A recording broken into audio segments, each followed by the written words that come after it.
Hey everybody, it's me, it's RDV, and I'm here again for another stream. Best of the comic books coming up this week, and I hope you guys read your comic books because this stream will be full on spoilers for most parts. Um, Hope you guys are having a great Thursday night. I just got to actually reading some of my comic books, so all right. So hello to Maranias in the chat, asking again, what are the best comic books for this week? Hello to Undead Quen. I saying I know the worst will be Siren's Gate. But don't let the cover fool you. We'll get to that when we get to that. But all right. I guess just myself, watch myself on the phone, and then nobody else. uh, so for those who are new to this show, usually when I usually have Zach on, but Zach is busy till later on, so he'll come in towards the middle of the show. And what we do is every Tuesday nights, we basically it's the fall to Tuesday nights. Tuesday nights is basically where we talk about the books that are coming out this week and then what we're most excited to see. We basically take 5 books from our pull list, and then we wait till tonight, usually on Thursdays. We talk about, we show up our books, and then, it's kind of a little personal wager we do with our pull lists to see if our top 5 remains the same as we get to the best books of the week. So we get down to our final 5. Undead Quen saying you only have 2. Hello to Telam. All right. Well, luckily you have 2. I spent a little more because I guess I just like more things, I guess, than most people. But all right. So, without further ado, no friends tonight. Well, not till later on. Are you volunteering to jump on, Eric Brain, or are you just gonna heckle in the chat?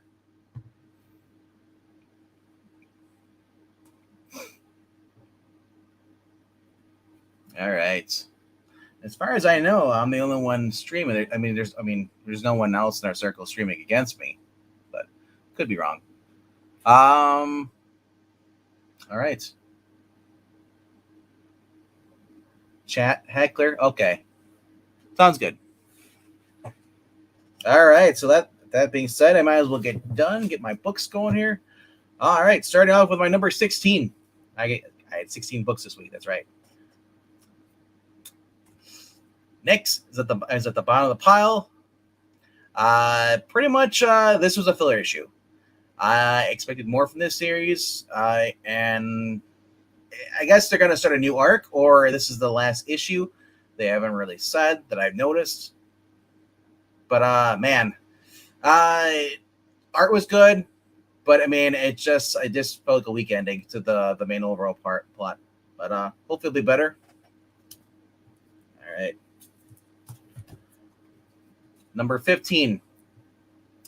This is the new book out this week for Dynamite, and this I don't know what to think of it other than WTF, because this story made no sense. This girl walks into a bar called it's a biker bar or really sleazy bar on the bad part of town, and there's a bunch of bikers in there, and she comes in and she basically starts slaughtering them all for no reason. And she's asking where, because basically the bar is called the Easter Bunny, or basically the ice cream bar or something like that. And then she's basically asking where the not Easter Bunny, but where the bunny is, and just like it's really weird. Other than that, it's just basically senseless killing. Yes, the gore. That's what you see on the inside. Her name's called Sweetie, and she pretty much just the art's a lot better in the inside, but it's still gory. But yeah, it's very crazy. Overall, so far, there's no really story plot. Then she just comes in and kills a bunch of people, and then a giant animated gummy bear walks in. They all laugh, and then she brands the 2 remaining survivors, a girl who was a stripper dancing there, and the bar owner, with a little stamp that says "Sweetie" on it, and then she leaves.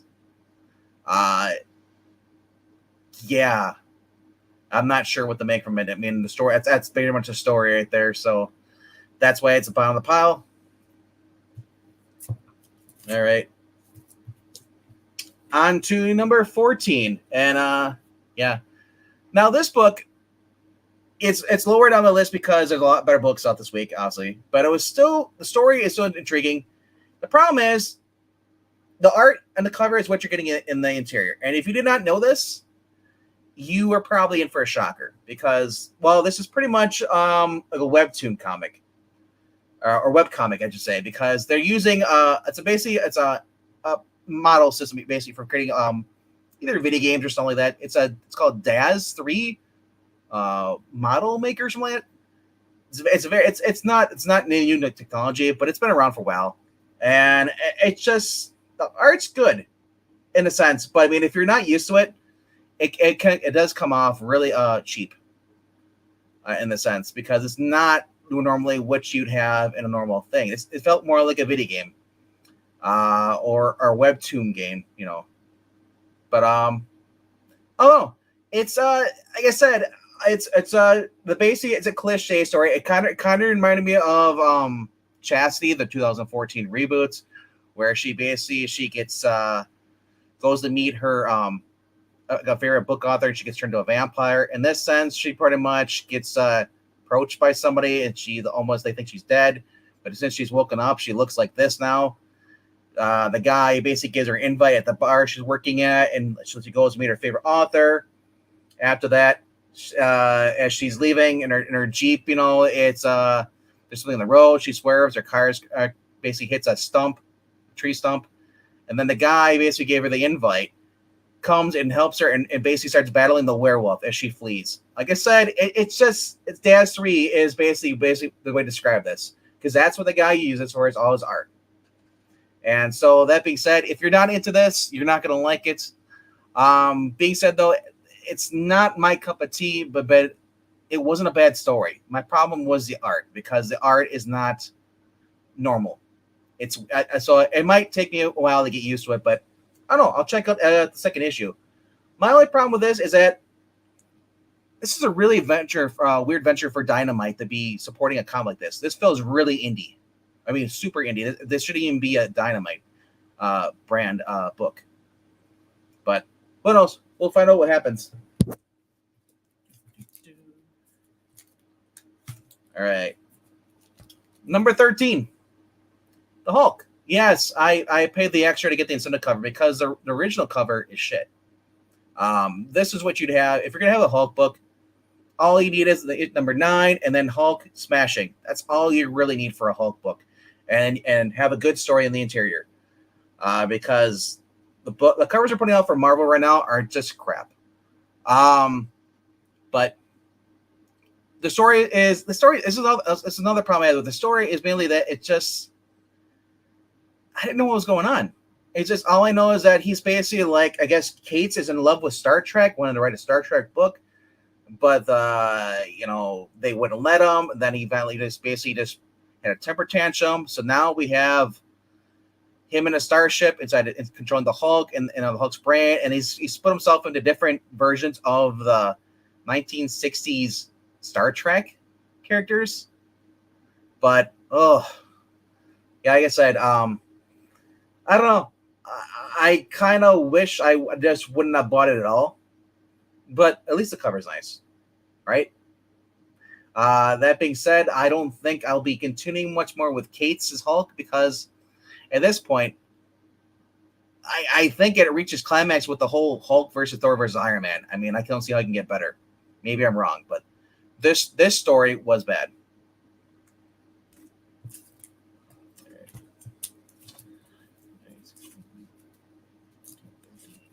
All right, on to I believe this is that was 16, 15, 14, 13. All right.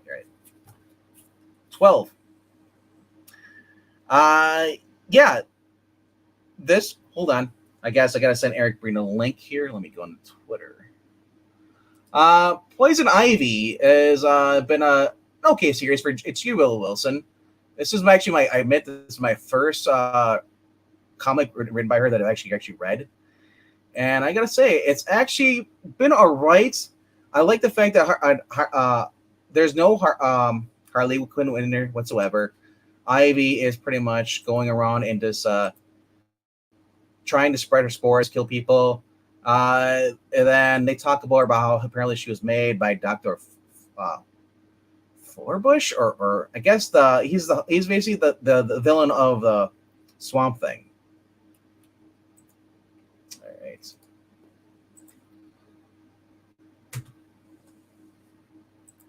And I don't know. I kind of like this cover. The incentive cover pretty much had her just basically in normal human skin and with a knife holding a switchblade, I guess. But then I saw this, I was like, you know what? Even though the story isn't as good as I hoped it would be for this issue, this is kind of a weird turn for it. But this is a sweet cover, and I wish they kind of go back to like doing stuff like this. This is the style art I want for like the DC comic books, or at least for like a story event. You know, give me a 1940s like a DC comic book. That's what I want. But yeah, the whole recon with her character story origins. Not really liking that. It was kind of weird. So, all right, my number 11.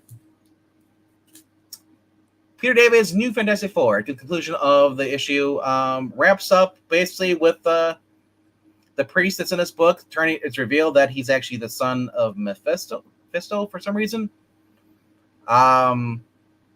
Hulk ends up basically being made a fool of by Mephisto, as he, and Peter Parker saves the day by having the priest pretty much realize that the demon that was summoned, the Prince of like Hell, it basically was causing the people to flee in fear. Hello to Eric Breen. Yo, did you read this at all? What? This one. What is that? This is a New Fantastic Four. No. So, like I said, it was a weird ending for a Peter David book, and the whole story's been like all the way through from the very beginning. It's been kind of weird for me. Wolverine's kind of like out of character for me, written in a sense, and they still don't even smoke a cigar. I was annoyed by that too. But like I said, the way they win this is through kindness, or basically tricking the demon. Because if the demon basically they're all damned to hell, everybody in Las Vegas, because they're fleeing from the giant demon, that's above them, and if they're trampling over people, so it's basically they're gonna be damned to hell because they don't care about anybody but themselves. So then or they'll die as victim if he steps on them. So basically they're tricking the people into basically damning their souls to hell. So Peter Parker, Spider-Man, recognizes this, goes to the priest, and basically tells him, because he can't control other supernatural beings, but he can control mortals. So he has them believe that the giant, he basically gives them the speakerphone that's Megatron attached to the Fantastic car, and broadcasts and tells the crowd, hey, laugh at this guy. This guy's a joke. So they all start laughing, and it diminishes the demon's power, and he shrinks away. And it just felt like a cheap ending. So as much as I like Peter David, I'm more looking to reading his older stuff because this was kind of a letdown. That being said, though, his other stuff he did with the symbiotes was more interesting. This was just what the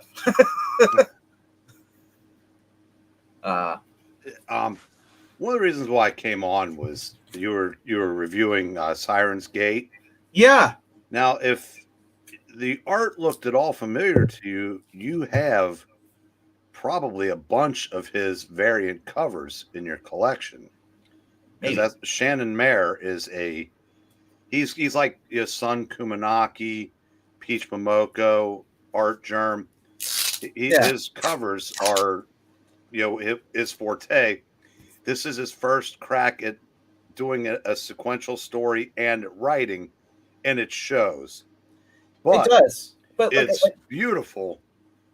It's like a web comic. I've seen this before by other people on other sites. They do the same thing. But if you look at the art, the art itself is beautiful. It's just what the dialogue boxes or balloons, what do you want to call them, just look clunky there. I don't know what he was going for on that. Yeah, like that. That's what I mean. I was like, what is this? That makes it look cheap, but the art, if you look past that, just look at the art. The art's incredible. It is. Now it's not, there's not enough panels to really tell us if he's got any chops. I don't even know if that's a man or a woman, actually. The person, If, the artist. yeah, It might be a woman. I mean, it feels. I don't know, but we'll find out as we go along if there's any skill there in the writing. I mean, the writing was, again, it was kind of, I don't know, I want to say basic. Well, yeah, I mean, just like it was tropey. So I said, when does she want to see me? Lady Rose, it's always right now. Like it seemed like a bad vampire movie. It just that's what I'm going to describe it. It's a B movie. But the art is enough to keep me coming back, at least for now. I mean, it's just, like I said, it's I mean, it's different. Yeah. But it did. My own problem is why is it at Dynamite? Whoa, camera. Well, again, Shannon Mayer sells covers. I mean, that's. I mean, like I said, it's more of pinups. Yeah. Again, because I said this is all new to him, or her, or them. But in Undead, you're not wrong. I mean, it was not a well-written book, but it's pretty enough to, I mean, you already know what's going to happen. She's going to be torn between the hunky werewolf dude and Lady Rose. That's what I mean. It feels like I've seen this before so many times, but like I said, I'll stick with the story because right now it's not offensive to me. It's not telling me. It's just there, and we'll see if he's got enough ability to surprise us. Yep. Or he can just, and if this doesn't work, he can just go back to 1 in 100 variants that sell for giant money. That's the thing, Tom.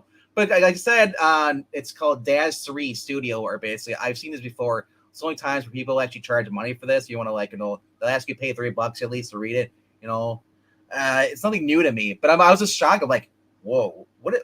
That's a comic book now? Actual mainstream comic book company? That threw me off. Well, listen, it's not great for a first. It's better than Gabby Rivera, but it's I said. Really? Yeah. Well, what the advantage he has is he's so good. His art is so good that he'll get the opportunity to grow as a storyteller based on people coming back. True. For the visuals. True. Anyway, I don't mean to hijack your list. So, quiet angle team. Wait a minute. I have hair. Engelteen's handsome older brother. And he is actually streaming right now. I figured as much.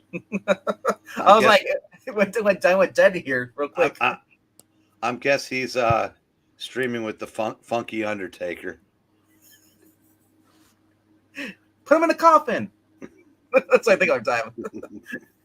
All right, number 10. The Rise of Cthulhu from Xenoscope. This is quarterly Tales of Terror. And the glare's blocking the cleavage. Can you move out? Hello. Yeah. Now glare's back. Now it needs a lot of glare there because that's a lot of cleavage. I know, right? So this book here is basically it's basically the goddess of death. On the cover you see right there. She basically comes in. Her name's Keres, it's Keres, Keres, or Krez, whatever you want to pronounce it. She arrives at this guy's house, and you see all you see is the back of the chair, and she's like, hopefully, she's hoping I didn't open too late, and then she's like, she basically is like, she apparently reveals that she knows the person. She goes to safe, pulls out his journal, his diary, and then reads 3 stories from it, and then the cool thing about these stories, they all tie into what's going on, the rise of Cthulhu, and at the end, it's gonna tie into another story with her, so it's like they serve a purpose. I mean, which is really cool. I mean, for a book, because a lot of times you get random stories, what Creepy would do, but these are all connected to one giant story. And I believe this was 76 pages. So it took me a little while to read it. I was like, dang. I was like, it's going on forever and ever, because I forgot, because usually they go from 32 to 48 sometimes, and then so 76 pages. was it, I think it cost me like what, $7, $6. I'll guess But at least $7.99. yeah. Even if it was $10, I'd rather pay $10 to this company than pay $10 to Marvel or DC for a book. I just respond to something Ash said there. Which Ash? Yeah. Whichever one. Ash 1138 there. Yeah, he said I'd get back to Eastream. He's talking about Hocus Pocus too. I know. I would rather stream with you, Ash, than talk about anything with Bette Midler. This is the only Ash you should follow. Sorry. Well, I'll follow Ash when he gets a channel. Well, he will get soon. Yeah, I'll get one. Yeah.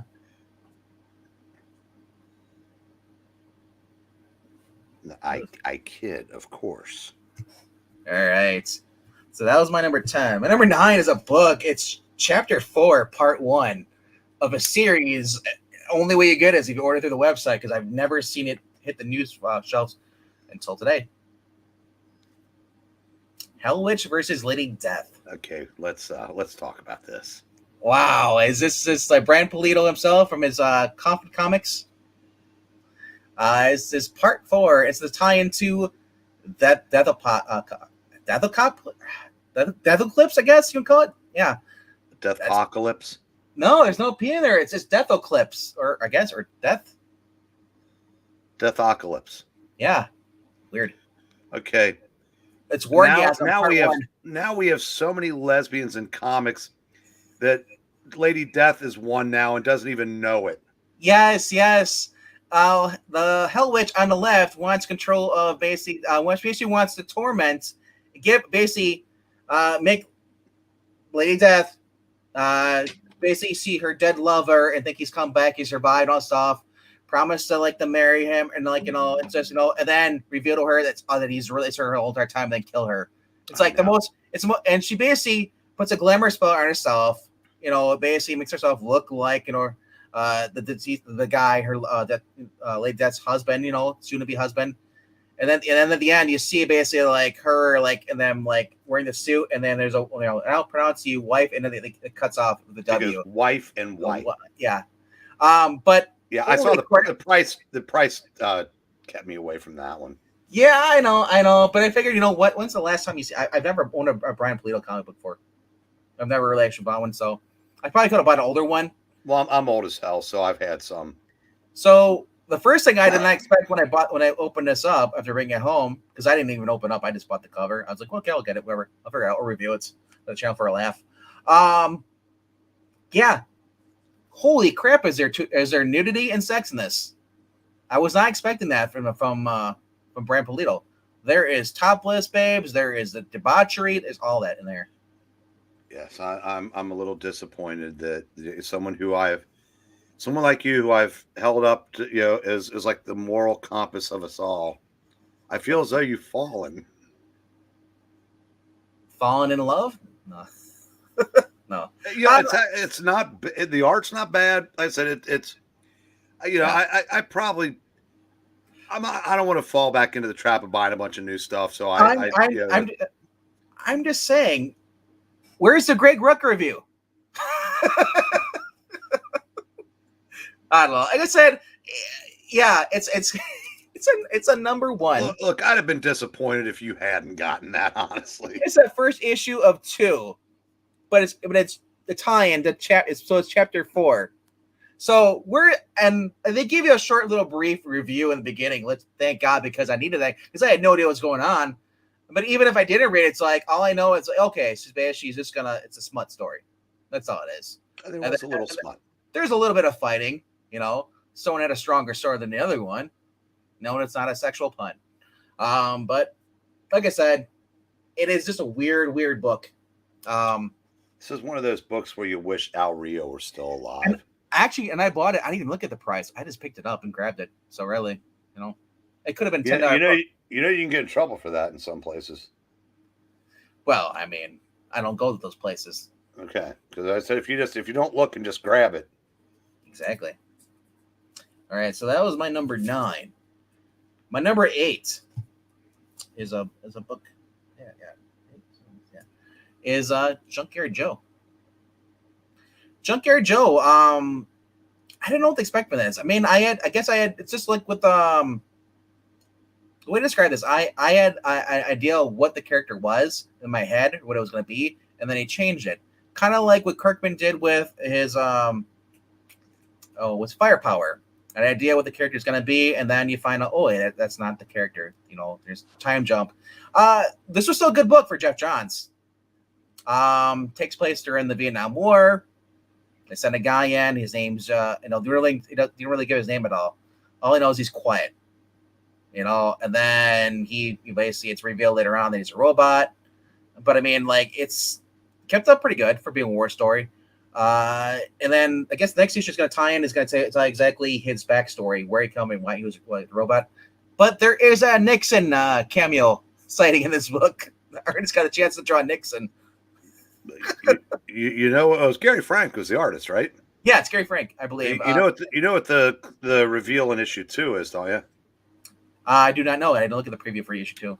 He's a lesbian. I guess so. I mean, that's okay. But holy crap, does he slaughter a bunch of people in this? So I don't know. Like I said, like it was a quick read for me. I read it again, and it didn't change really the tone for me at all. Other than the fact that it's you can pass this book if you want to. I mean, but if you want to know about who Joe is, you better read this. Otherwise, you don't know Joe. All right. And I want to point out that I did get the other cover. So. That's really cool. Yep. I saw that. It's like a Sergeant Rock thing. Wow. Go checks on one and the 9-panel cover on the other, which. Yes. Yeah, which were fairly prevalent 60 years ago. I do like, I said, Jeff Johns has a real reverence for the Silver Age.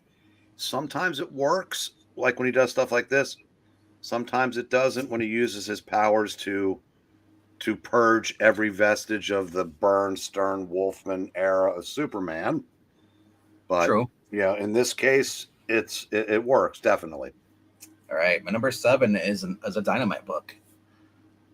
It's Red Sonja, Unbreakable Red Sonja. The book turned out to be better than I thought it was going to be. I'm not going to spoil this. I do recommend people do pick up and read it because this is better than the Merker and Duff crap they're putting out right now. This almost kind of felt like the 2005 series, the original, better one. I'm just wondering when they're going to run out of adjectives to put in front of Red Sonja. Timeless is the next. They'll actually use the unbeatable. So this one, as far as I know, you see on the cover. I don't want to spoil who the character is, but I'm just saying this has to do with time travel. So, time to be distorted. So, but like I said, other than that, like I said, you get classic Red Sonja. You get, she's back in the chainmail. She's still drinking, but she's not flirting with women. Thank God. And she's basically, a guy hits on her. She, basically punches him in the guts. And then, it's basically her tracking down the thief. And then there's a shock at the end. They reveal who the thief is. They're attacked by a monster. And there's, this, like I said, there's it just feels exciting. I feel like I'm reading before the Gail Simone crap. So will this tide you over until you get Vampirella versus Red Sonja? I didn't even know about that. Is there another one coming out? Oh, yeah. There's probably a promotion for it in the back of that book. Well, I didn't read the back of the book. That's why. I just read the thing, and I got, because I had a time limit, time crunch. I got to read books here. Well, crap, you bought 107 books. I guess you did. 107 books. Almost there. This is my first top 10 books. No. No. Where did I put that? All right. But even more than more enjoying that was actually for my number 6 book. And that is Blade Runner, Black Lotus. Blade Runner Black Lotus has actually been a fun little story for me. I'm enjoying it. Keeping up with the same characters, same storytelling as they did with the actual TV series, the anime series. And I gotta say, it's now people are gonna say, well, it is the woman going around and she's basically taking out guys left and right. So she's a Mary Sue. She's a freaking replicant. It's the reason why she's able to kill people really easily. I mean, she does struggle. There is some stuff in there, but I mean, that being said, though, it just keeps in. If you love the anime series, it keeps in flow with the actual storyline, same character personalities, the Blade Runner story and stuff. She's out of the, it's just like I said, it's a fun series. It's just cover C. I did. Okay. I saw the left side. I didn't look at the right side. I saw the Yeah, left. and it's written by Dan Abnett. All right, then. Alessandro Rinaldi on art, and it looks like it's coming next month. It looks like it. I bet you it's going to continue the story before. Well, so spitting out of the pages of Red Sonja, the superpowers, and Vaporella, the dark power. So that's what I was thinking. Yeah. Cool. I mean, like I said, I like it when they actually let a creator come back and finish the story, because I felt like it was on a cliffhanger, the last one. All right, so then we're down to the top 5 here. All right. My number 5 is Captain America, Sentinel of Liberty. And I got to say, for Captain America book, I can't remember the last time I actually read a good story other than Brubaker's Winter Soldier, because this kind of built up to the whole war with Bucky and stuff. He kept the same personality of Bucky as Ed Brubaker did. You still haven't, but that's just a personal opinion. Who's lecturing him this month? No one's lecturing him at all. Wait, Bucky or Cap? Cap. No one's lecturing Cap at all. If anything, Cap is looking out for Bucky because Bucky wants revenge. Bucky wants to kill someone. And he's basically telling him no, try to keep him in there. But at the end, there's a shocking twist. But like I said, there's really no lecturing of Captain America in this. It's Cap being Cap again. When are they going to bring in the United States of Captain Americas? No. If anything, this book is actually pissing on people who love, I guess Bucky being anything but the Winter Soldier. And like I said, it's a. I want to spoil it at all, Brain. I want you to actually take a look and read some of these. Let me know if you. Oh hell no! It's not Taki's Coates. It's Kelly and Lansing. I know. So, but when you like I said, you're at a comic book store, you don't have to take it home. You can just read a little bit. But like I said, it's to me it's right after Brubaker. This fits in as far as being one of the best. That being said, I do like Stan Lee's and Kirby's, but I do like this story as well. These creators, writers, but Cap's, it's not. Yeah, I mean, I've read Englehart. I've read Mark Grunwald, who wrote well over 100, I think, issues, and yeah, I said it. Yeah, again, it's just myself. This doesn't measure up to those. Yeah, but maybe there's more to it than I've been led to believe. But as our hirsute challenged compadre is wont to say, if you're enjoying it, your time and money was better spent than mine. But you didn't read it, though. You're right. It was better spent than whatever I was doing while I was not reading it. Damn right. If you're watching football, Ken. Jeez. No, I can't watch football because I can only watch it on my computer, and I'm watching you instead. Really? Yes. Oh. Your TV break? No, my Roku kicked me off of Amazon, so and in a cruel twist of fate, I can still get Netflix. Hey, that's okay. You can watch Hocus Pocus 2. Wait, that's right. That's on Netflix. You're safe. No, I think I'll take a pass on that. Here's a book that I'd be shocked if you're not reading. I have it, but I have not started it. I will not spoil it for you, but I'll just say there's nudity in this too as well. But I looked through it. I was appalled.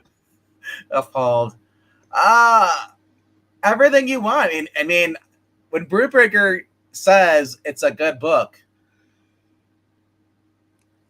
he was paid. He's paid. He's a paid shill. I don't know. Like I said, like I said, I'm enjoying this as much as I like the first series. It's a crime story, pretty much. Well, I guess espionage is more the I guess, but I'm getting cheesecake. I'm getting people, I'm getting what's it call it? Suspense, action. Like I said though, will hold up to a Brubaker book? I don't know because I haven't read any Brubaker books other than Winter Soldier. I can. No. Not even close. But there are plenty of good comics that can't get close to Brubaker. I mean, he is. Yeah. He is absolutely the best in the business. So, but like I said, overall, I do recommend people do check this out, read it out. If you are squeamish about nudity, then I recommend you just if you're squeamish about nudity, read one of Charles R. Dye's novels. He's a very competent novelist as well. He's what when Hard Case Crime published their 50th novel, he wrote the book, and it had 50 chapters, and he named the chapters after each of the first 49 books they published and made that fit within the context of the story. Nice. Of course, I remember all that, and I can't remember the name of the book. But, I don't know. Like I said, I've been enjoying it. I do like more of the female leads, but, mainly because we get a lot of guy leads, but, as far as good stories. Okay, we got 4 minutes to wrap this up. All right. Well, I'm almost done. Because Zach's coming in 5. All right. I was actually looking to see if he actually bailed on us. All right. Well, actually, I've got books tonight too. Oh, cool. Then you can go before Zach. What's up? I should have had a Coke can. I counted down. I should have done a Coke can. We thought you meant minutes. We didn't even have time to leave. All right. So my number 3 What's up? Is Dark Crisis Infinite Earths. Just League's back. They're a little different. And I gotta say, it's a fun book. I'm not gonna spoil this for anybody, but holy crap! It's like I said, it's one of my favorite books coming out from DC right now. It started off a little weak, but it's actually getting better. Like I said, I would spoil this, but I think it's best for people to read themselves. Is Ash in the chat? That's why we're not going to spoil it. Ash is probably in the chat. No, you can tell me. No, I don't care. Won't tell anybody. I don't care if Ash is in the chat to spoil it or not. I just I'm spoiling books tonight.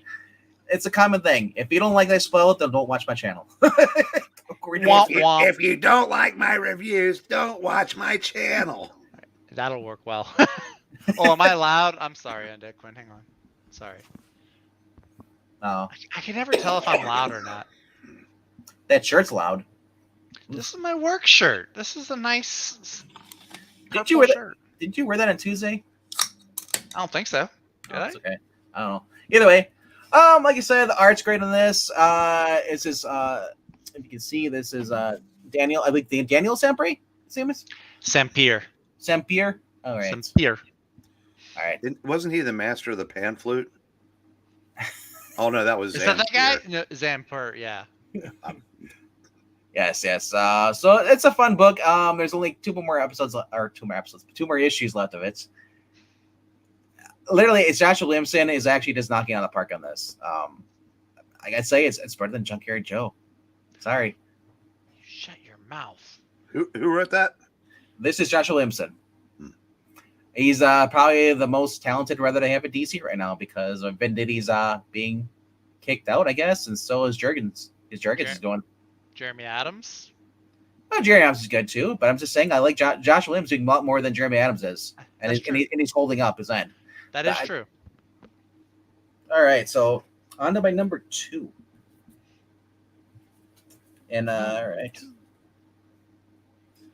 Batman 128. Zdarsky is just proving that he is as good as a writer on Batman as I'd say probably as Frank Miller, right? No. Batman Year One. I've never read a Frank Miller. See, Breen, you're not even reading this. I don't have to. it's like no. Batman Year One is one of the greatest comic book stories ever told. Chip Zdarsky ain't there yet. Trust me. Chip Zdarsky right now is basically continuing the Tower of Babel story that Grant Morrison did and improving it. Like I said, that being said, he's actually got the correct Tim on here. This isn't the Tim, hey, Bernard, let's hang out. Oh my gosh. If you want that crap, go read the new Tim Drake Robin and cry your eyes out. This is all action, all the way through the panel. Every panel is just full suspense. I've been loving it. sad to say, I just Josh Williamson had a run before this, was kind of boring to this. And then before him, you had James Tynion. Joshua Williamson was writing Batman, or do you mean Tom King? No, Josh Williamson was before Zdarsky. Austin, you don't have to. I did. Because I think your one's better than Dark Knight Returns, personally, but that's just me. But I will say, yes, as far as Batman Year One, it is one of the most talked about as far as it's what you change Batman, yes. But other than after that, like I said, there are some stories, yes. But I think this is actually included in as far as some of the stories. I love Failsafe. It's one of the best Batman stories I've read in a while. Oh, I'm not saying that Chip Zdarsky doesn't have a handle on Batman. I mean, from everything I've heard, he's doing very well. Yeah. But I'm just saying, it's almost impossible to measure up to Year One. I mean, yeah, I would say Strange Apparitions does. Ash would tell me I'm wrong. I would say I would agree with you. It's subjective, but I said it's.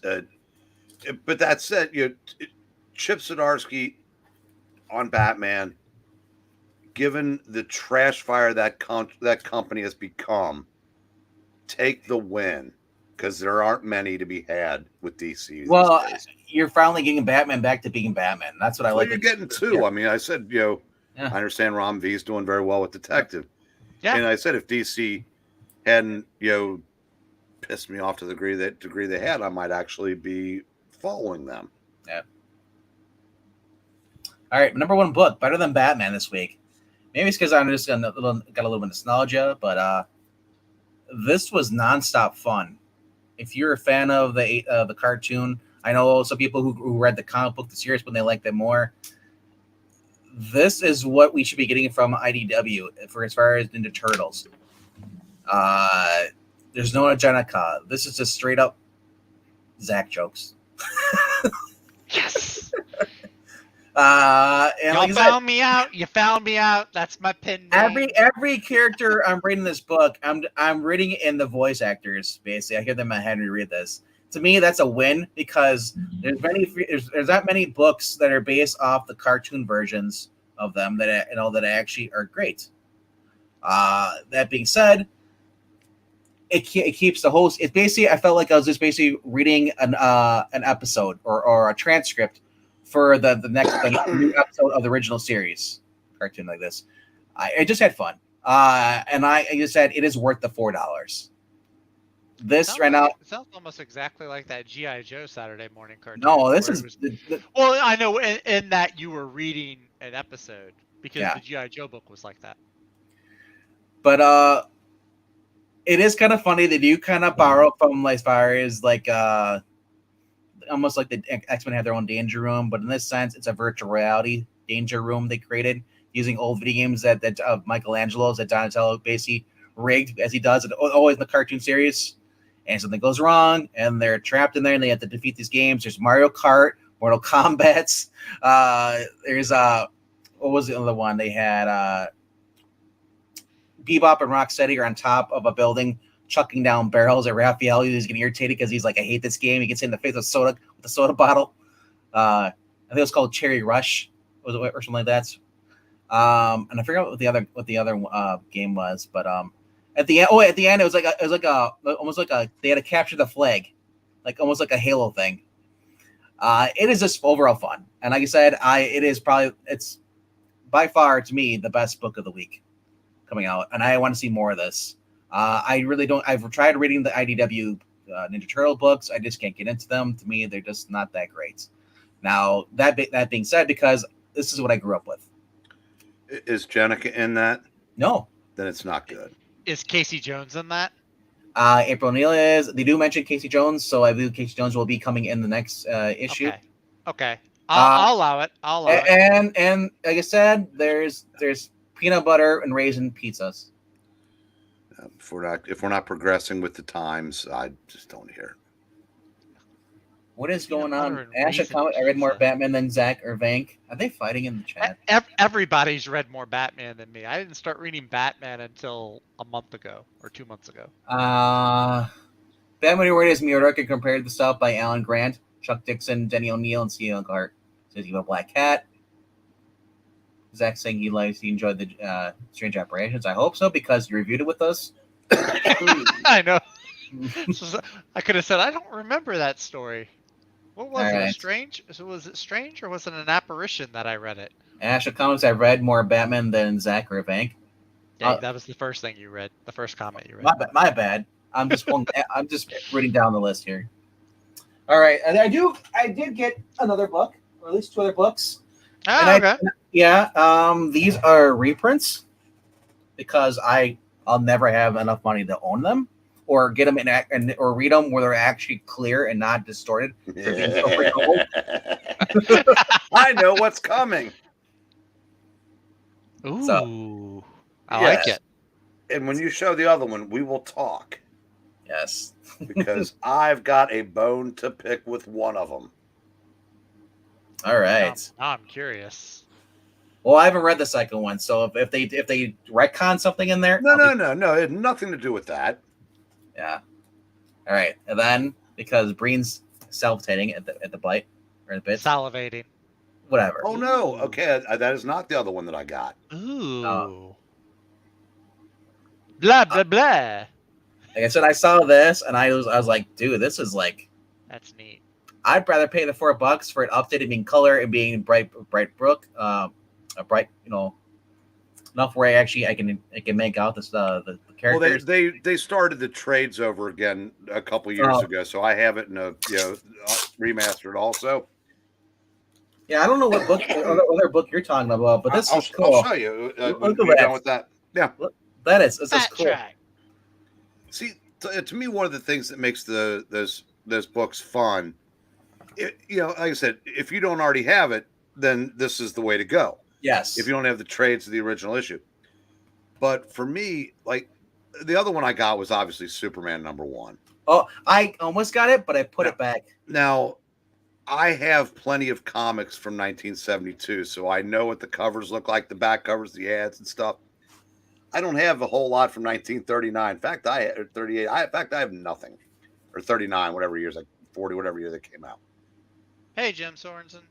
Like I said, if you're gonna have these books, they damn well better have the ads in here. Oh yeah, those are cool. I mean, that's the culture. This is from 1971, man. Ads or bust. That's what Vinkman says. 72. Now you can tell it's 72. Well, if you're gonna charge me $4 for a reprint and not include the ads, I might as well just save up money and get the original one, because sometimes the ads are just the best part of the actual book, because they're just, I can't believe the strongman competition one, or build up muscles, or just the Daisy. Look at this one. This is cool. Look, the coin things are. We'll pay you $10,000 for this Lincoln penny. Oh, look at this. That's pretty cool. Yeah. More like flat recoloring. More like I can actually look at and I tell which character is which. Like I said, I don't mind it being brighter. I do like newsprint, but I mean, like I said, I like the bright colors. Now, the coloring might be a little different, as Brian just pointed out on some other ones when they put them in the trades or graphic novels. Sometimes the coloring is changed. The back will go from a purple to a blue or whatever. But to me, I'm happy with this. And I know it's not going to fall apart in order to take it out. It's just the cover's not going to come off. So, all right. So that's what I have for that. What was wrong with the Superman one? Okay. No. That's not the one I have the problem with. Oh. All right. Let's look at this. All right. Full screen him. Okay. What do you see in the left-hand corner? I see $3.99. No, yeah. What do you see on the bottom? The price on again. You see the barcode in the updated Marvel logo. Okay. Yeah. All right. $3.99. If they had put the 12-cent price tag on the cover and taken the little Marvel thing out and the barcode and moved them all to the back cover. Yep. I think in 2022, people would be smart enough to realize that it's not actually 12 cents. Yep.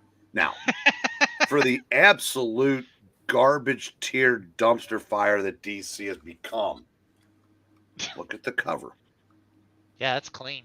It is clean. I know. That's cool. The But only thing it doesn't have on there is the 10 cents, which I believe was on the original. see, I flipped through it. I'm just not a fan of the original version. Now, that being said, if I'd grown up reading as a kid, I might have a different opinion. Well, the fun thing about these are, I mean, these are, since Superman had been around for a year or so, these are all Superman stories. Yeah. This was cool. It's- But I'm disappointed that Marvel, has to clutter their, those awesome reprints with their modern, Marvel stuff. modern day muck. And there's no reason for a barcode not to be on the back cover. See, yeah, I would agree with that. It does drive the people at my comic shop crazy, though, if they have to take the book out of the bag and look for the barcode on the back. So there They're is like, one more "What?" thing I got at the comic book store, Zach. And I just couldn't pass it up. You got a Batarang? Ooh. Oh, it's Roger Moore. I don't care. Live and let die. It's the least. He's the least of the James That Bonds. that is just awesome. No, bottom tier. Bottom tier. Oh, go mute yourself again. that is just fun. Sean Connery is the king. Well, personal favorite is Pierce Brosnan, but it's Sean. Yeah. And objectively, it's Sean Connery, Daniel Craig, Pierce Brosnan, Roger As Moore. far as I know, that's it. It's only in I the think there's a intro. fifth guy, but I think he was only in But yeah. one movie. That's neat though. George Lazenby. That's it, George So- Lazenby. And you left out Timothy Dalton. So yeah, Oh, I guess did leave out Timothy. Oh, I forgot about him. Dang. I did Yeah, like that- Octopussy though. That was a good That's movie. cool, Vank, even though Zach is, He is doesn't appreciate it. Look, there's what Ash is saying. There's the Zach's hot takes that we all know. He's Yeah. right. I had to drop a hot take. Are you kidding me? No, that's a collector's item. I ain't gonna freaking eat out of that thing. So, I how many brown- books, I how many brown- books did you get this week, Zach? I got 1, 2, 3, 4, 5, 6, 7, 8 books. And then I got some stuff I forgot I won from Ease Auctions that came in the mail Well, today. you should probably get started because you got more than I do. Oh, okay. It's a collector's tin lunchbox. Yes. 10, like a perfect 10. Okay, some of these I did not get a chance to read. What was that? A perfect 10? 10? Sean, like the Sean number 10? Spears, is that you? What the hell? Anyway, no, some of these I just haven't had a chance to read just because work has been picking up and I've been out of the house. I almost every day. apologize, but we had the full screen of them eventually. Okay. I'm sorry, guys. I know you got this face and It's sorry. the purple with the purple font. We have the thing. I had no idea you were gonna come out with purple. I mean, LSU is my home team. Do you prefer so Robert or Bruce? Robert or Bruce? I don't get it. Anyway, have not read this, but I don't need to because I saw the show, and these pretty much follow the shows word for word. The only reason I actually stopped getting the Mandalorian comics, the only reason I picked up this one is because Gina Carano's character is in it. And from what I know, this is her first comic book appearance. So maybe one of these days I can get Gina Carano to sign this. I did get the new Fantastic Four #5. Actually, I really dig the cover because it's the new Fantastic Four and the original Fantastic Four on there. Haven't had a chance to read it yet, though. And I did get Unbreakable Red Sonja #1. I got the boring cover A. There was one guy who special ordered the black and white David Finch cover. I hate that guy because he got the one cover that wasn't this.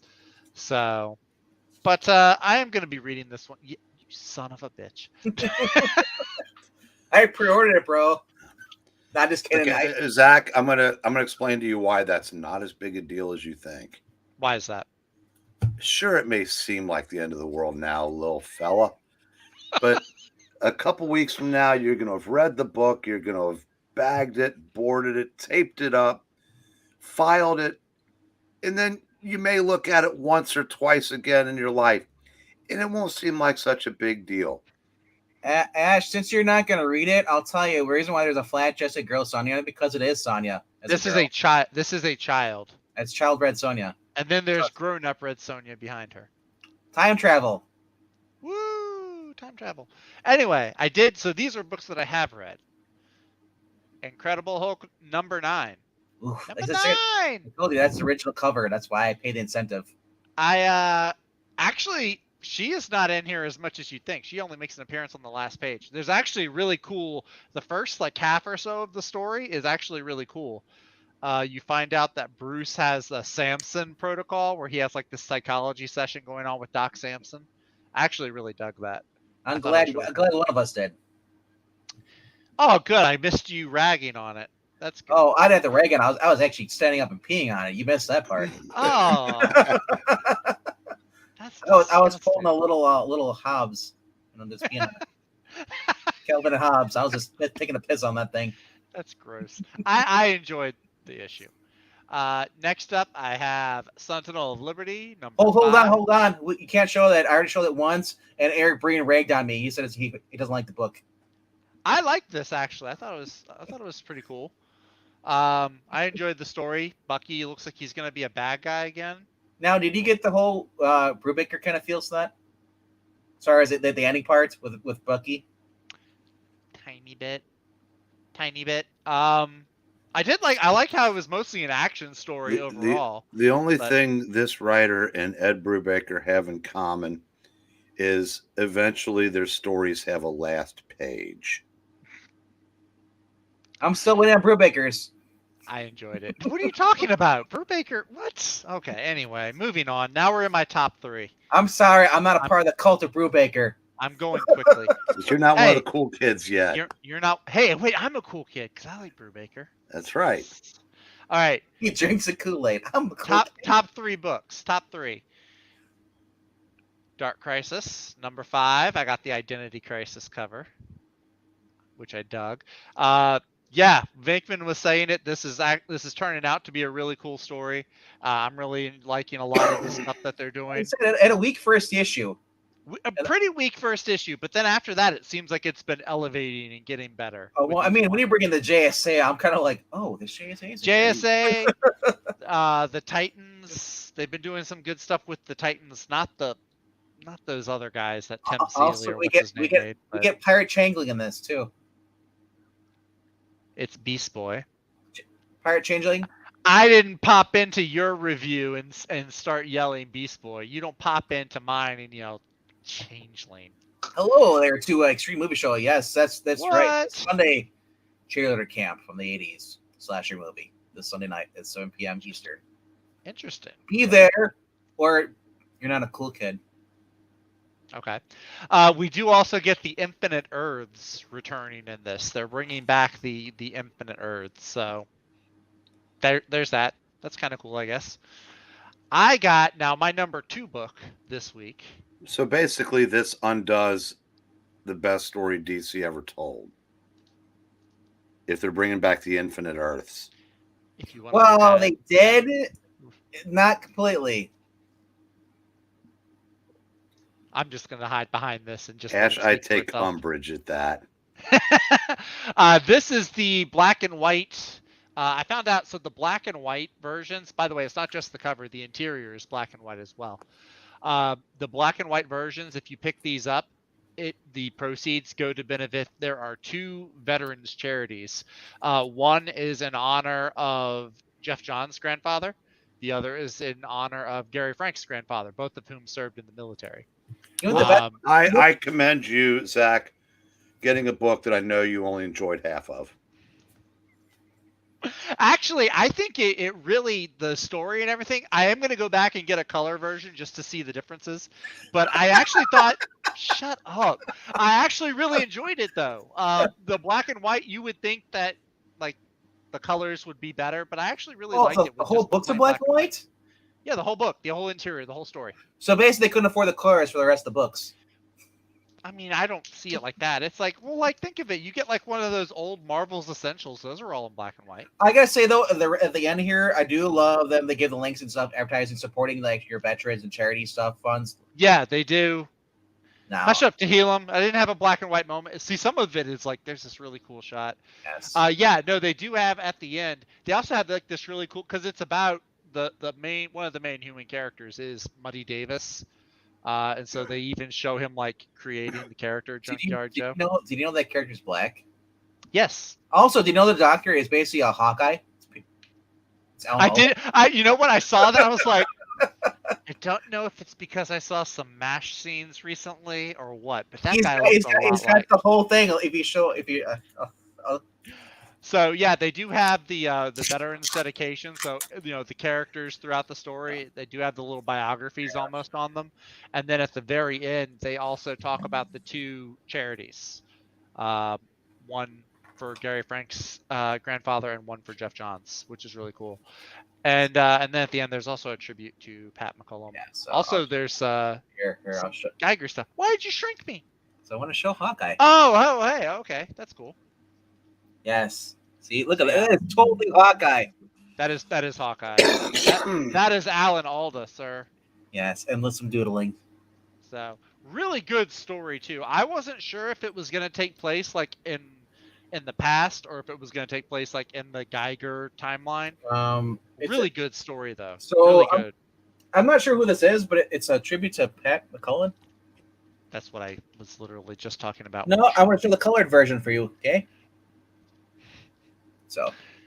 Yeah.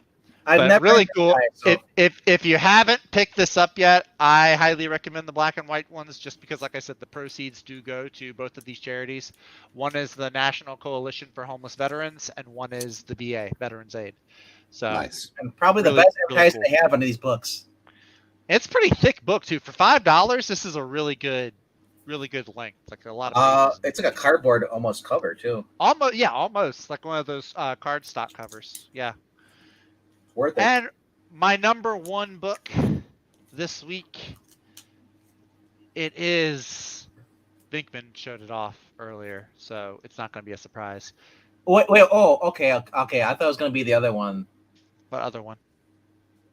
They donate an extra $2. I didn't know that, Ash. Oh, that's cool. I thought it was just the proceeds. I thought you were going to say Siren's Gate. I did not get Siren's Gate. You wouldn't. It's too mature for you. Sure. No, this issue of Batman has been probably, of course, the issue with the Justice League is my favorite Batman issue. Couldn't think of Siren's Gate, Breen. This has been, this was a pop-in issue, action front to finish. Really cool stuff with the Justice League. Zdarsky, I really want Zdarsky to write an ongoing Justice League story.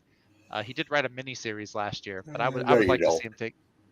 I like the miniseries he did was pretty good. But yeah, Jorge Jimenez's art style was fantastic. It's just been a really great story. I don't know if the next one is going to be the final chapter in the story that he's doing with Failsafe, or it's going to be one or two more issues. But yeah, Ash, I concur. This has been excellent. This one, the stuff with Superman has been super. You know, it would be cool. Except for I don't think he works for the company anymore in any meaningful capacity. Venditti did an arc in Justice League before Bendis came all over the book.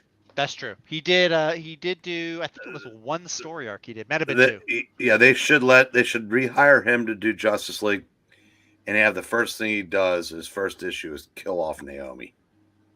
Naomi was not in this, actually. I know, but I'm just saying that'd be just to make sure we don't have to put up with her anymore. Well, what was I telling Vink the other night? They should take Bendis's character Naomi, and they should take Dan Didio's character Sideways, since they both say they're the strongest characters in the DC. Turn those son of a bitch sideways, straight up their canyons. They should just have them fight each other. There can only be one creator. Sideways, at least, was a fun book. Well, that's what it said. It's like, why isn't there more Sideways? Because that whole concept has been swept under the rug. Yes, I didn't even know who he was until I read Dark Crisis, because the Dark Crisis is where he shows up, and he pops up. I was like, who's Sideways? Didn't we just read another book with another character? She was like Dr. Spectrum or something. Not Dr. Spectrum, but it was like she basically had the power to go to different universes. It was a female. That was with the JSA and Mr. Bones. They're going through the multiverse. There was a multiverse league. Did we read that? Yeah, the Justice League one. They had Captain Carrot on a team. You had. Oh. And there was that girl in there who could go. Her power was she could see all the different universes and travel to them. She was the was it Dr. Tahilim's got it? Dr. Multiverse. See, I told you. It's like, what's the point of all these characters? Good Lord, I don't want to hear anybody make fun of Jack Kirby's names anymore. I know. Or even Image names, for that matter. Like I said, it's like She's a doctor. She can go to different multiverses. Let's call her Dr. Multiverse. Speaking of Bendis, I did pick up. These are from Ease Auctions like 2 weeks ago. I completely forgot about these. That's after she was assaulted by Bendis. I know. Bendis left her feeling like dirty and cold and alone. Poor Spider-Woman. She deserves better. Or maybe it was in her dead slot. Justice League Odyssey #1 by Joshua Williamson. That's Steven Sepchik cover, right? Yeah. Yes, he did art for the first story arc, I think. That might be the most women he's ever put on a cover that didn't have two of them making out. This might be the only project he's ever taken on that didn't have people making out. So the other covers they had for Dark Crisis and Infinite Earths, they had you could take trading cards. If you want to, you cut the covers apart and they actually had both sides. They had trading cards, and I thought about that. It's like, why don't you just include one in a poly bag, you animals? You monsters! Ash, I actually like that on Civil War. What's that? The half covers. I just something about that worked for me on that. I'm glad they didn't. I'm glad they didn't just start doing that for everything. Mm-hmm. But that does now, 15 years later, set those apart from other events, and it does. I thought it actually. I liked them. All 200 tie-ins had those. It's really probably not that far off. Yeah, I mean, this itself is a tie-in. This is New Avengers. It's not even Civil War. Frontline had the blue bottom one, and then the white layers Frontline, the big one. So, Tahilem makes a question. He says, "This is a real comic run." This is Dan Jurgens with Patrick Zerker. Wait, the New World Order? Oh wait, no, it's New World. No, this is Action Comics. Volume 4, New World. What's better, Tomasi or Jurgens? For different animals. I've actually heard somebody say they like Jurgens better. Really? Zach Ash said they were awful, so I want you to take all your Civil War tie-ins and throw them away. Well, this might be. I only have like 3 or 4. I just have. Then it won't take you long. Think how many I got to throw out. I have them all.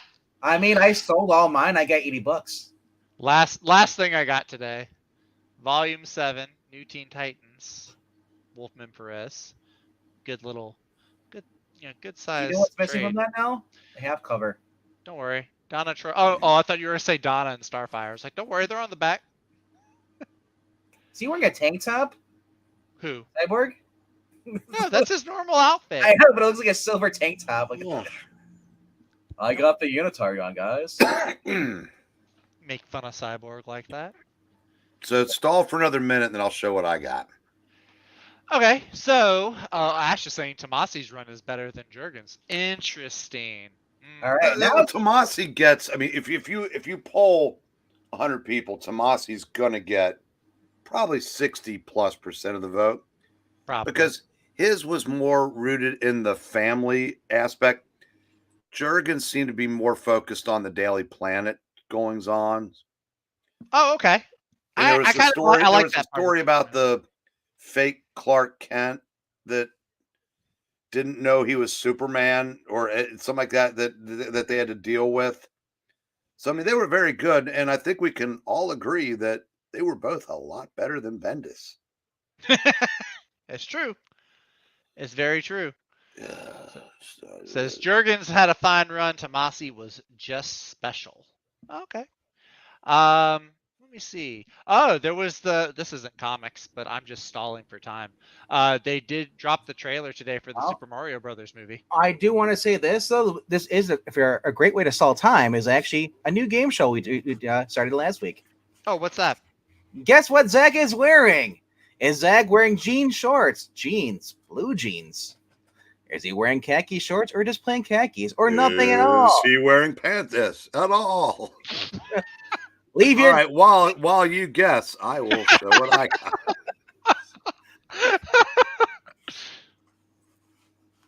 Austin P, what do you mean no, not Mario? It looked really good, actually. The Mario trailer looked really good.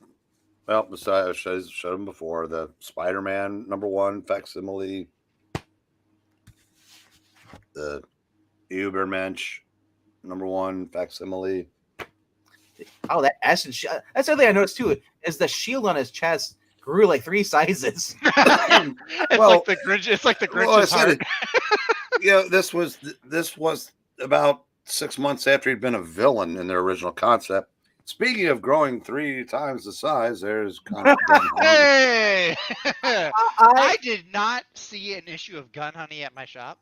I was kind of let down. she got naked like at least 4 times, man, in this book. I was just like, You know what? Skip, I think, had put some pictures in the Discord, but they were censored. They had the little black rectangles across them. This was her before the enhancement.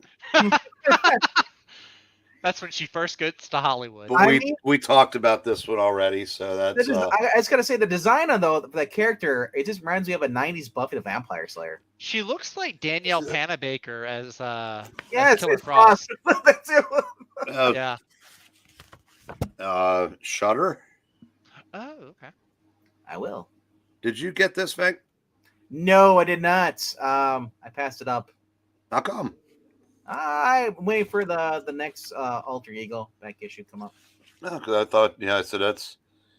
I figured, I know you're a big fan of Empress Carmilla. I thought you'd have been buying those too. Well, I mean, I'll just borrow your copies, okay?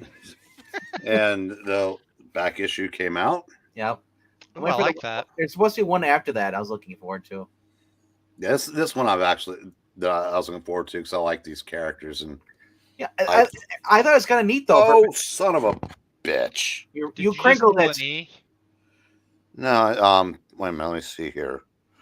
You grabbed the wrong one. No. You ripped it. Ah, crap. And E is missing. No.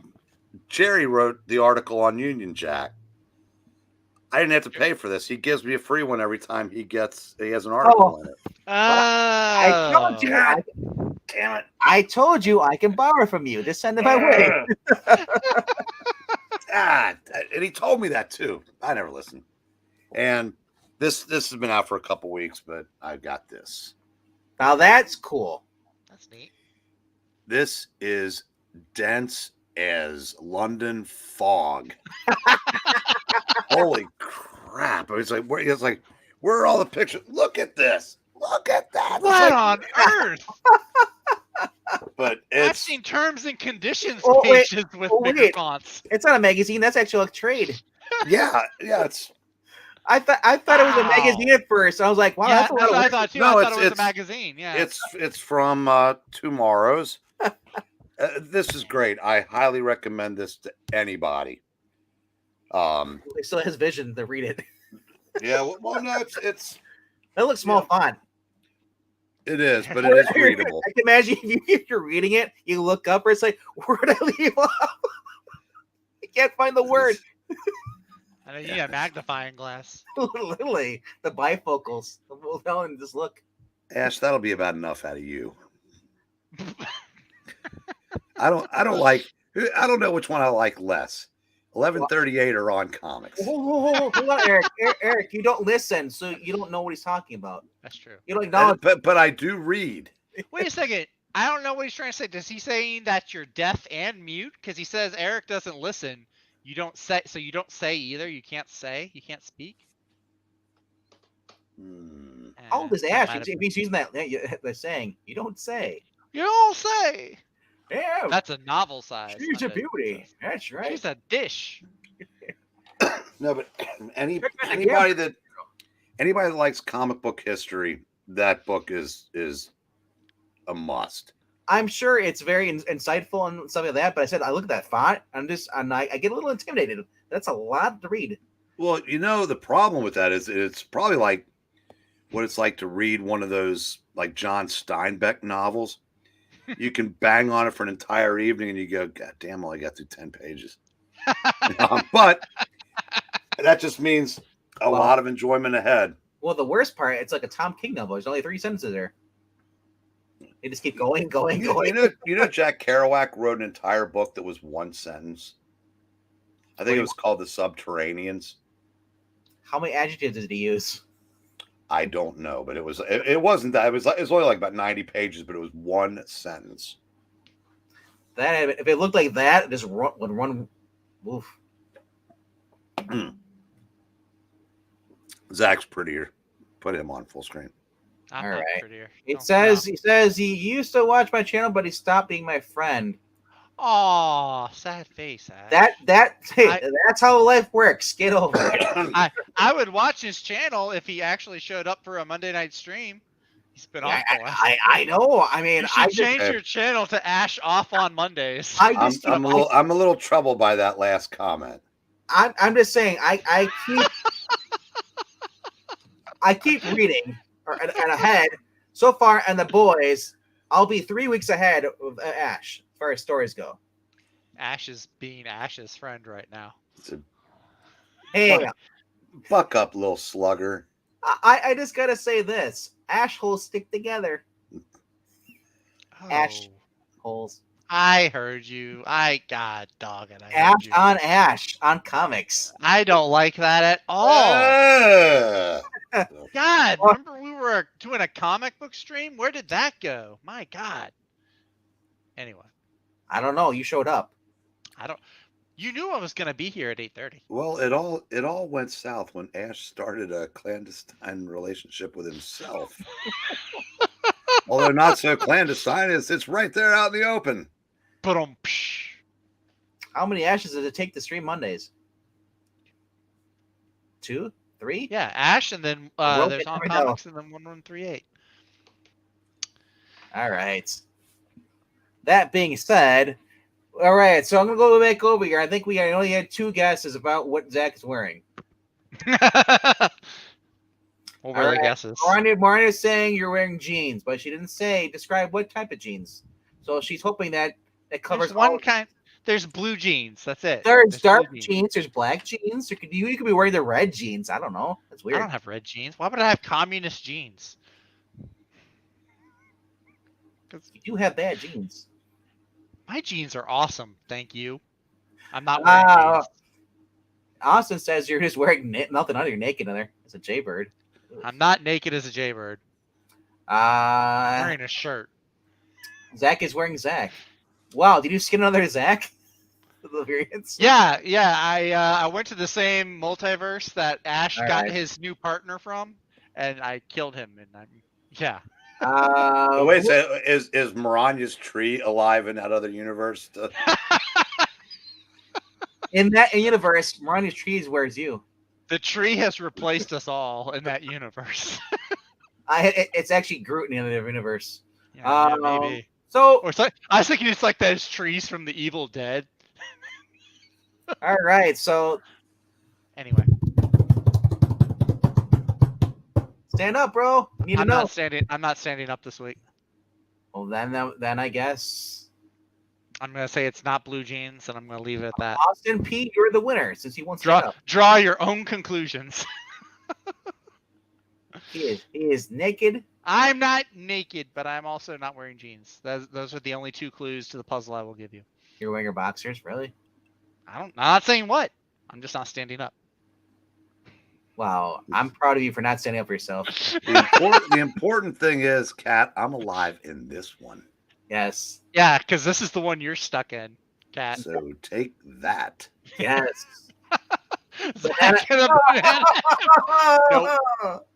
Nope.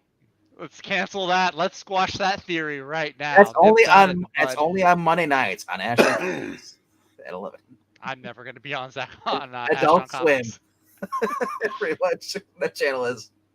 Hey, I found something that's going to get the racist jokes off my back. They're just going to be questioning if I wear a banana hammock. He could be wearing a skirt, probably now too. So that's why he's not standing up. He's blushing. But I actually think you are wearing blue jeans because that's you wear the same outfits on Tuesday.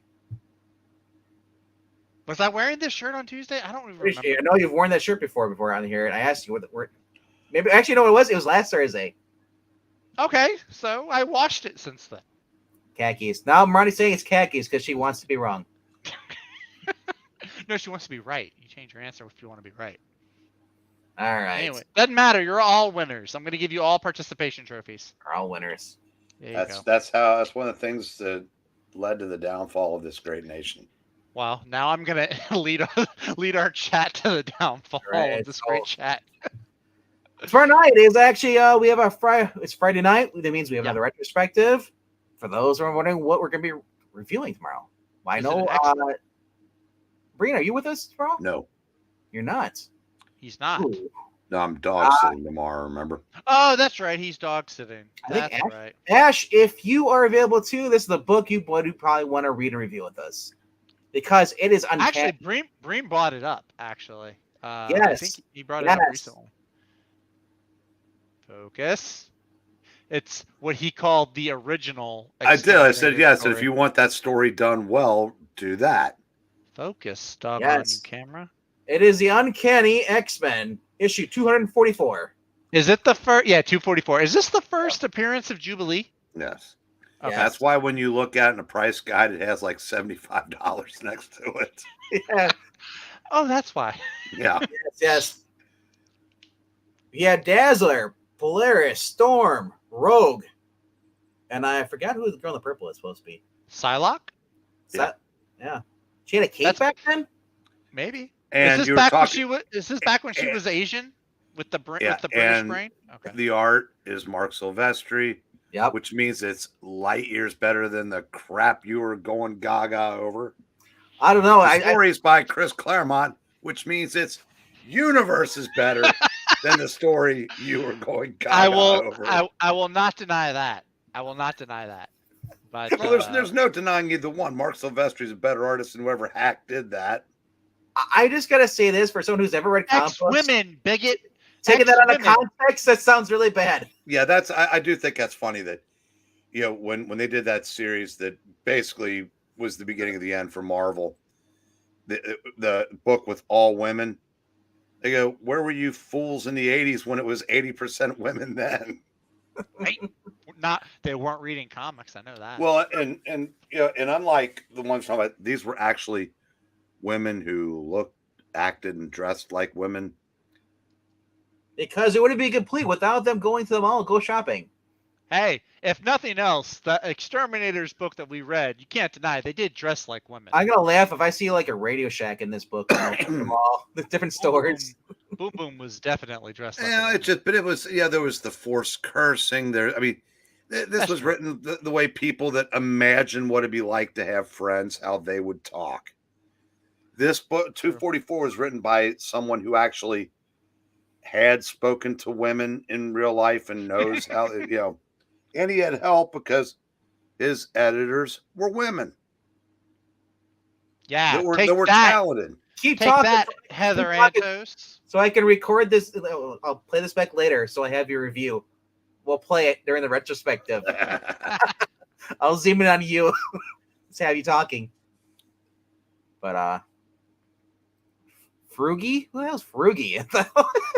Who's Frugy? Frugy for the electric chair. That's funny. I like that. The X-Men back in the day were at least interested in men, if not openly in relationships with them. Yeah, they were in. Yeah, I can agree with that. You know. All right. Now we got 10 people watching here, tuning in. Hey. If you're just tuning in, you missed a whole hour's worth of comic books we're showing off, talking about them. Right now, we're kind of like turning the wrap up towards the end here. But be sure to come back and there's gonna be some content popping up here, pretty much like every day of the week, starting on Sunday. So Yeah, but getting back to your retrospective tomorrow. yes, When 244 came out, if you listen to people today, they say, well, I doubt if anybody bought that issue because it was just nothing but women. No. Before you kicked all the straight kids out of the hobby, boys liked comics like that. Wait, you mean boys would buy comics about attractive, feminine female characters? But that doesn't make sense. It's almost like She-Hulk was a long-running issue or And it was crazy because it was almost 20 years before women started working in the industry. What? You I don't know. say. Hi, Aloise. Anyway, And that's, now yeah, those- that's bonkers. and now those men that were writing them are women. No, that's just Matthew Sturgis. Tomato, I mean, Lila tomato. Sturgis. Only a few of the X-women actually got in relationships with fellow X-Men. Most relationships were outside. I miss when Storm was married to Black Panther. I like that, actually. Anyway, with Forge, because Black Panther seemed more forced. Yeah, I mean, it was forced in the comics, and it felt like it also, but it's right because what didn't he have to? He had to get married in the comics, didn't but he? once they committed to it, because personally, I liked T'Challa with Monica Lynn, but then again, I've been around forever. Yeah, once they did that, they should have had the whatever to stick to it. I did like it. Yeah, I did like the stories I read when they were together. Like they were on the Fantastic Four for a bit when they were married. Then I think it was what was it? I think it was Avengers versus X-Men. That's where they broke up. That was dumb. Oh fuck you!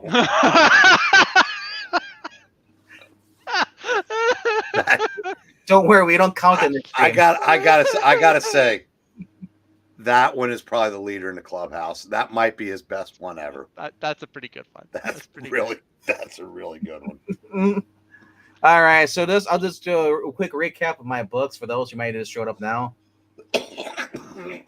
So, real quickly. Well, I'm sorry. You just happened to be the last person we focused on. Zach likes Storm and Black Panther together because it means they weren't something. Probably a racist joke at my expense. Nyx. The Candy Vigilante, sweetie. Yep. Killer Frost. I mean Siren's Gate. Oh, you got the good cover. Yeah, because I thought it'd be a good book. Ah, boo. Go away. Oh. That's not Bruce Timm, is it? Well, he's not a girl. Well, I mean the artist. It looks almost like a Bruce Timm-ish style with the coloring. Nice. So I know it's not a round limb.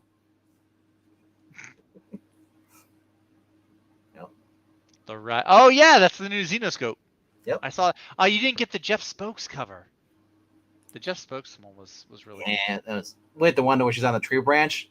No, it's the one where she's like the Grim Reaper and she has like a giant scythe. You're talking about not Poison Ivy. You're talking about the. No, not Poison Ivy. I'm talking about the Xenoscope. Okay, that's what's confused. Yeah. Yeah. Ooh. Yep. This is number 48 of The Walking Dead.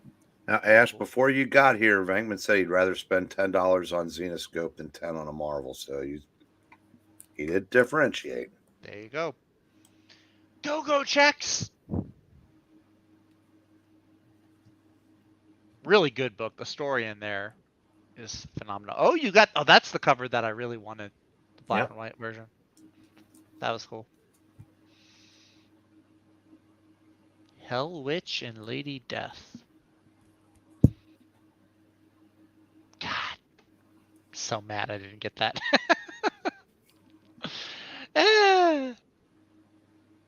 Yes, I think Ric Flair. I think what was Hulk? Was it $4.99 or $3.99? It wasn't $3.99. $3.99 for the original. $4.99, yeah. But I wanted the only good cover. The other ones were just crap. Yeah. Cover your eyes, Zach. No. Oh, that's the boring cover. Well, I can't show the other covers on stream, okay? Oh, you got more than one? I'm not saying what I did or not. I'm just saying I can't show them on screen. Just put some duct tape over the bag, over the naughty bits. Just the bag, not the actual. Don't worry, son. I'll put. Don't worry, honey. I put duct tape over the Playboy.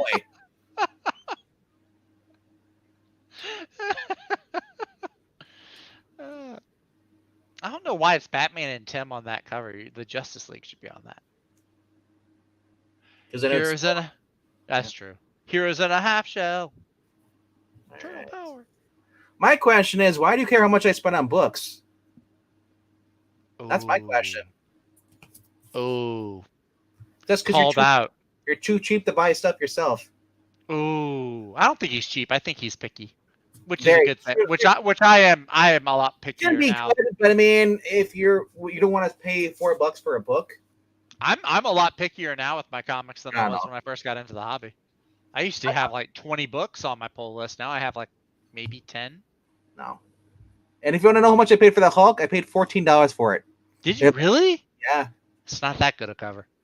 Well, no, better than their other ones. I just wish the story was actually good. It's like Breen said. You're going to read it, you're going to bag it, you're going to put it in a box, and you're going to maybe look at it maybe 2 or 3 other times in your life, Max. That's what I started saying when I missed out on the variants that I wanted. And it worked because I don't get I don't get upset when I don't get the one I wanted now. No, but actually it was 14, but I actually got with a 20% discount, so Okay. So it wasn't that bad. Do they give you a discount because you have a pull box at your No, LCS? I don't do a pull box. I just get okay. because I'm there every single man. I've been my LCS. They have a deal where like if you have a pull box, first of all you have to be pulling at least 10 issues to have a pull box. But then if you have a pull box, they give you like a 20% discount. Well, I don't know. Like I said, I've been going to this shop since I got out of high school. Oh, okay. I only took 7 years off after one more day. I think I've been going to the one here. I think I was going there when I was still in high school. Oh. But then I moved out of town. I moved away for like 4 years, and so yeah. All right. With variants being the rage, what comic holds a record for the variant covers? Spider-Man #1. Gotta be a Marvel book, yeah. One of the new Spider-Man books. Whatever they. I mean, it's hard to tell because a lot of them have that. I mean, although wasn't there one of them? Was it Spider-Man's the 60th anniversary or 600 or whatever? They had like 30 covers. Oh, one of the Spider-Mans like in the 580s had like 50. Yeah, it's insane. There's something had like 160 variants. I can't remember what it was, but yeah, and I don't care to commit that to memory. That's all right. It says I've never had a pull list. By the time I started collecting, I had no interest in any new books. I still don't. So then, what are you collecting then? If you don't like new books? By the way, Maranya, did that book ever get to you? I know if Phil supposedly mailed it out a while back, but oh wow, this is evil. The comic book with the record for most variants is Amazing Spider-Man number 666. It has 145 variant covers. I told you that's what I was thinking of. Damn. 666. Dang. He must have sent it Pony Express. That is creepy. I've never been a fan of the variant covers. They should stick with one cover, and put the others in the art book. Publish the end of the year. I mean, they could still do what they're doing now, and then put the rest of them in a art book. I mean, Dynamite at the end of the book goes right. No, not Dynamite. Titans. I think it's it's the one that's doing the Black Lotus cover for the Black Lotus as far as Blade Runner. They have the art from the show now advertised in there. So basically, for the animated series, if you want to get the art stuff, they have like a art book, which I actually might pick up. But comics have more. Comics have more Dr. Fauci speech. Wow. What? Droplets. Wear a mask. And I gotta say though, I will pay. The only reason I paid because I wanted the book and I wanted to have an actual decent cover. I'm just tired of the crappy covers.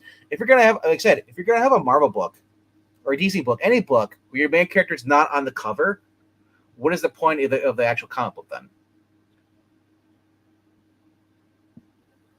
Well, I wish that variants serve the one purpose they serve is there's no percentage in having variant cover files.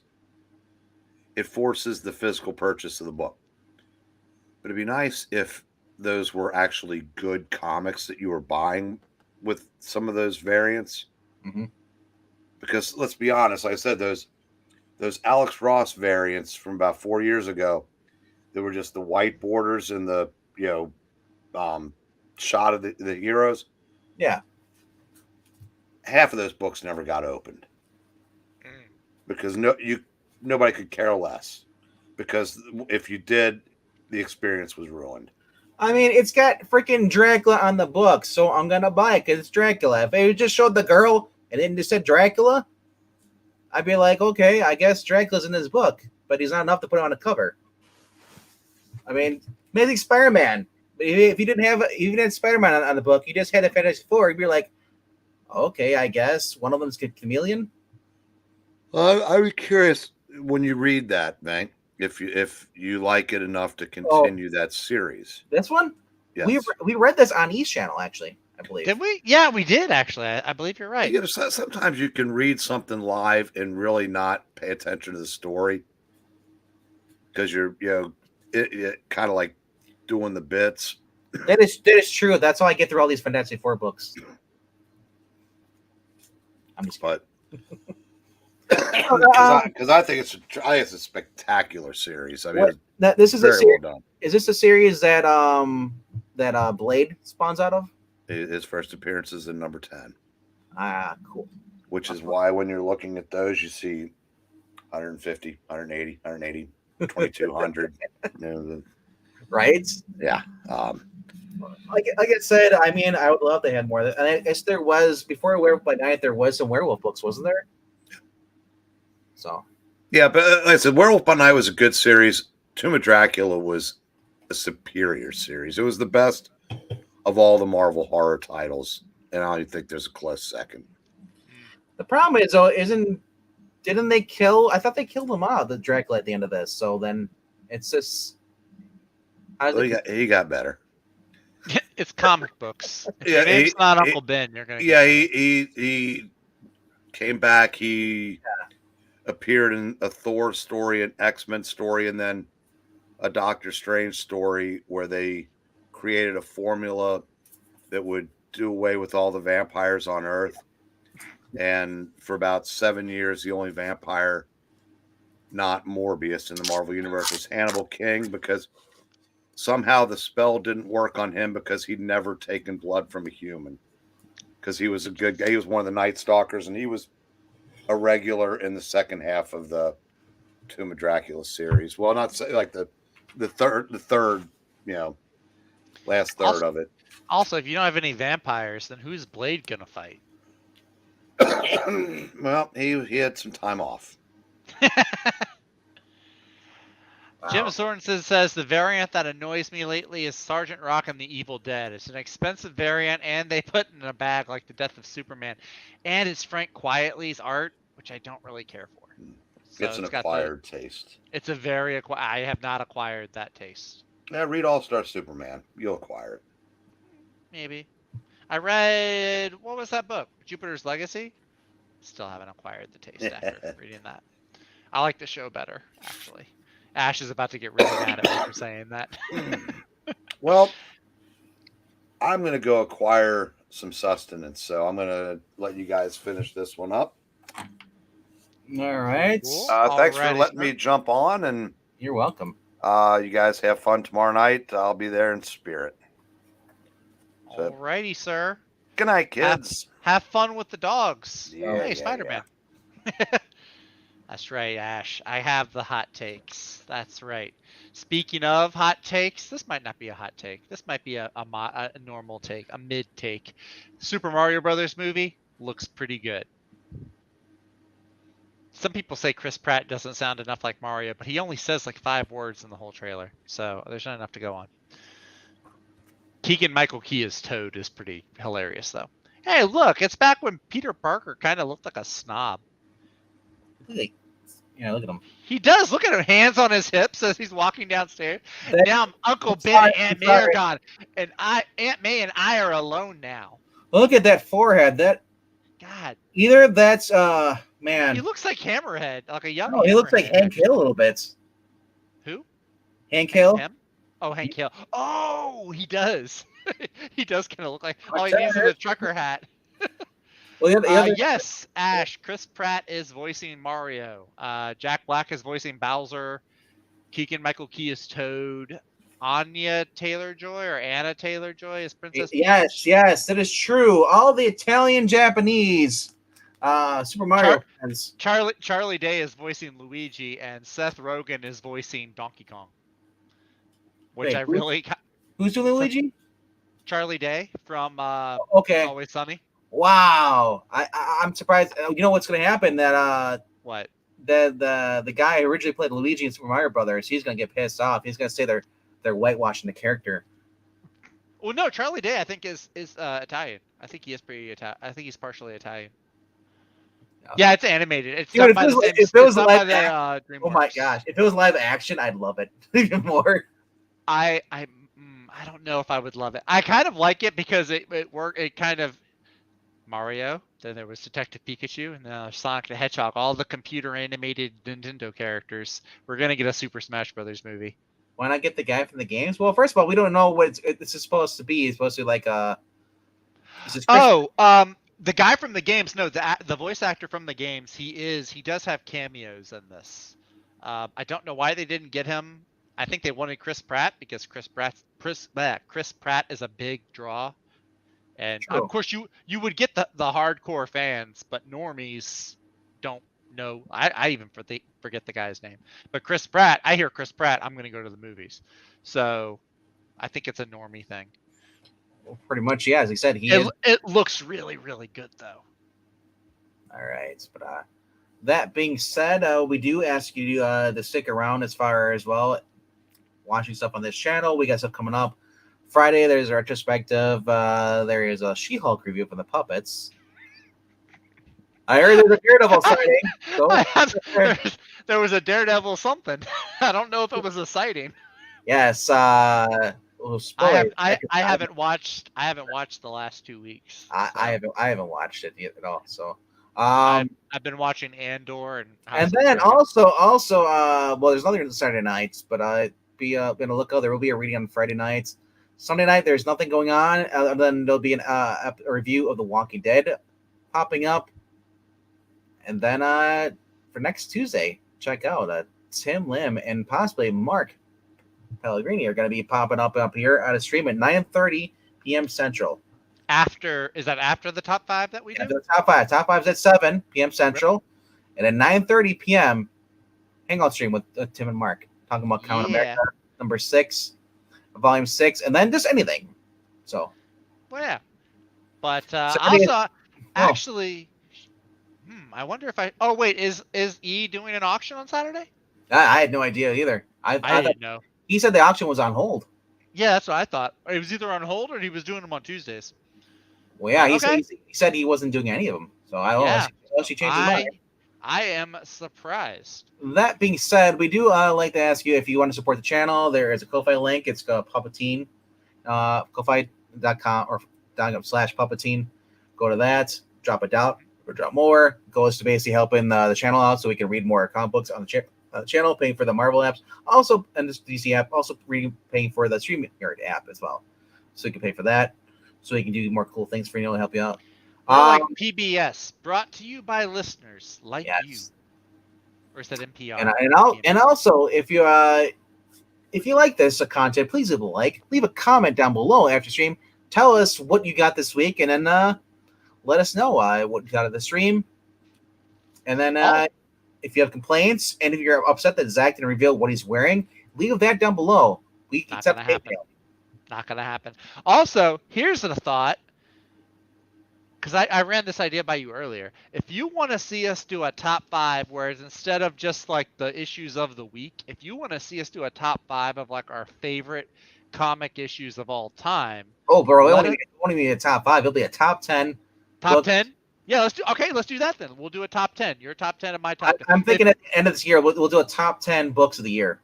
Okay, but if that's something that you would like to see, chat, let us know in the comments.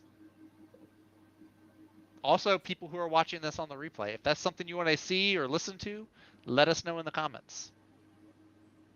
All right. Yeah. And yes, why does Ash want Arnold and Stallone to play Mario and Luigi? What?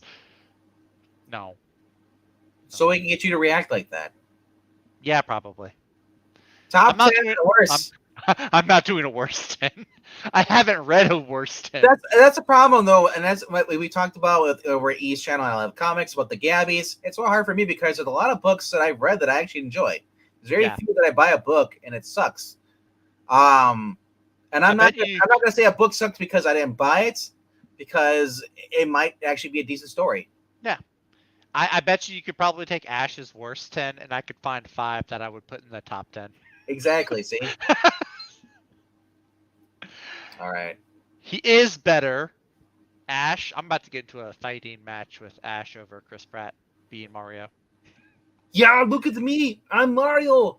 This a goal. Yeah, here we go. Go to the chopper. Go to the chopper and put the cookie down. Why Pew Arnold me always ends up sounding German? I always think, whenever I start, he sounds like Arnold, but the more I do it, the higher pitched I get, and then he sounds like a German from World War II. 9. 9. Anyway. Yes. Anyway. I mean, we can have the other guys. Why can't have Arnold and Stallone in a movie together? I mean, we saw him in what was it? Expendables 2? No, it wasn't Lockup. It was the other one. It was kind of like Lockup. It was one where basically Stallone basically is breaking out of prisons. Remember? I didn't see that one. Wow, you don't watch movies. Sorry. All right. Sorry. What do you want from me? I'm not sorry. You're right. I'm not. Yes, and that is true. Arnold's father actually was a soldier. Seriously? Yes. Oh wow. Yes, and it's just not my default. Right. Actually, no. So I've been getting into Twitter fights the last 3 days. Today I was actually defending Jon Stewart against somebody that does not like Jon Stewart. So that's right. Wow, I didn't know you leaned left. I'm evolving, y'all. It's not about leaning right or left. It's just me liking Jon Stewart. Well, if you're supporting Jon Stewart, he's from The Daily Show. No, not that. Oh God, Justice League animated series, Jon Stewart. You know what I'm talking about. I don't know. You speak German and you lean left. So it's hard to tell. No. Why would you go I'm to not Twitter? blonde. Huh? Why would I go to Twitter? Because I hate myself, Austin P. Twitter is life. If you're not on Twitter, you're not cool. Although I do want to see what Elon Musk does to it now that he's actually going to be buying it. Yeah, I'm seeing people that I thought I never see again popping up after 3 years on Twitter. I know, right? They're like, wait, listen, he did buy it. the day that our former president returns to Twitter, I'm going to be there and I'm going to tell my grandkids that I was there. Yeah. Anyway. All right. I think that's it. Is this our 5th time trying to say goodbye? Well, yeah. If you shut up, I can hit the button. All right. Well, go. Good night, kids. Remember.